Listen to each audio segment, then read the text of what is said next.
মামলায় একের পর এক ফাঁসির কাস্টে ঝুলিয়েছিলেন। যখন বাংলাদেশ জামাত ইসলামী এবং বিএনপির সিনিয়র নেতাদের এই আন্তর্জাতিক অপরাধ ট্রাইব্যুনালে মিথ্যা মামলায় ফাঁসির কাস্টে তাদেরকে ঝুলানো হচ্ছিল, ঠিক তখনই এই আন্তর্জাতিক অপরাধ ট্রাইব্যুনালে সাহসের সাথে আইনি লড়াই চালিয়ে গিয়েছিলেন অ্যাডভোকেট তাজুল ইসলাম। অ্যাডভোকেট তাজুল ইসলামের আইনি পেশায় প্রায় 30 বছরের অভিজ্ঞতা রয়েছে।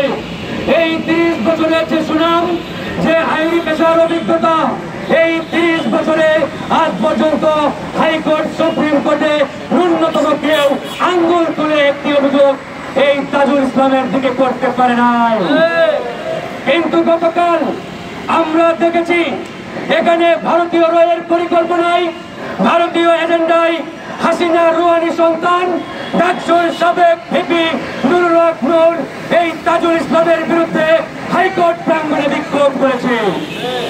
শুধু সেখানেই সীমাবদ্ধ নয়, এই নুরুল হক নূর এটাও করেছে তাজুল ইসলামের দুই গালে জুতা মারো তালে তালে। তার কত বড় স্পর্ধা, কত বড় দুঃসাহস, একটা বার চিন্তা করে দেখেন। এই হাইকোর্ট প্রাঙ্গণে আজ পর্যন্ত আইনজীবী ছাড়া কোন রাজনৈতিক দলের নেতা কর্মীদের বিক্ষোভ কিংবা মিটিং মিছিল করার কোন নজির আমরা পাই নাই। এই হাইকোর্টে একমাত্র আইনজীবীরা বিক্ষোভ করতে পারে, মিছিল করতে পারে, মিটিং করতে পারে, কিন্তু কোন রাজনীতিবিদ কিংবা কোন রাজনৈতিক দলের টোকাই নেতা কর্মীরা এখানে এসে মিটিং মিছিল কিংবা বিক্ষোভ করার কোন এখতিয়ার নেই।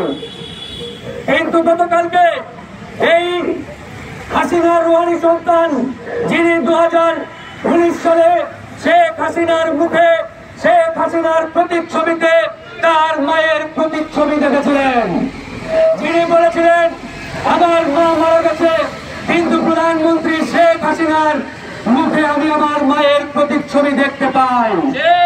আজকে সেই খুনি হাসিনার রেখে যাওয়া রুহানি সন্তান এই হাইকোর্ট প্রাঙ্গণে টোকাইদের ভাড়া করে এনে আমাদের এই আন্তর্জাতিক ট্রাইব্যুনালকে বিতর্কিত করার পায়তারা শুরু করেছে। তার উদ্দেশ্য পরিষ্কার, কারণ এই ট্রাইব্যুনালে খুনি হাসিনা এবং তার দোসরদের বিচার শুরু হবে যখনই এই ট্রাইব্যুনাল খুনি হাসিনার বিরুদ্ধে ইতিমধ্যে গ্রেপ্তারি পরোয়ানা জারি করেছে।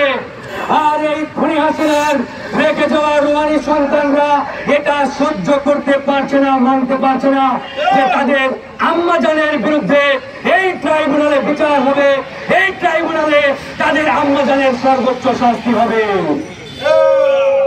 তাই তারা ভারতীয় প্রেসক্রিপশনে রয়ের এজেন্ডায় এই ট্রাইব্যুনালকে বিতর্কিত করার জন্য এই ট্রাইব্যুনালের সামনে গতকাল বিক্ষোভ করেছে। এবং আমরা যতটুকু জেনেছি এই বিক্ষোভের ভিডিও তারা ইন্ডিয়ান হাই কমিশনে পাঠিয়েছে, ইন্ডিয়ান দাদাদের কাছে পাঠিয়েছে এবং ইন্ডিয়ান দাদাদের বলেছে আমরা অলরেডি শুরু করে দিয়েছি। কারণ এই ট্রাইব্যুনালকে বিতর্কিত করতে পারলেই কেবল হাসিনার বিচারের যে প্রক্রিয়া, এই বিচার প্রক্রিয়া বাধাগ্রস্ত হবে। প্রিয় বন্ধুগণ, আমাদের কথা পরিষ্কার, এই ট্রাইব্যুনালকে নিয়ে তারা যে ষড়যন্ত্র এবং চক্রান্ত শুরু করেছে, এই ষড়যন্ত্র এবং চক্রান্তের